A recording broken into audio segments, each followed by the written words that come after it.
పవిత్రానందంగా శ్రీ లక్ష్మీ నరసింహస్వామి వారి రథోత్సవము నెల్లూరు జిల్లా ఇందుకూరుపేట మండలం ఇందుకూరుపేటలో వెలసిన శ్రీ లక్ష్మీ నరసింహస్వామి వారి బ్రహ్మోత్సవాలలో 6వ రోజు శుక్రవారము రథోత్సవము అంగరంగ వైభవంగా జరిగింది.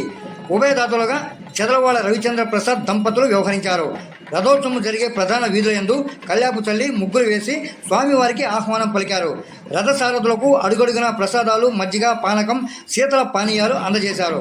భక్తులు టెంకాయలు, గుమ్మడికాయలు కొట్టి కర్పూర హారతులతో స్వామివారి కరుణా కటాక్షముల కొరకు వేడుకున్నారు. ఆలయ కార్యనిర్వహణాధికారి మధ్యల మోహన్ కుమార్ ఏర్పాట్లను పర్యవేక్షించారు.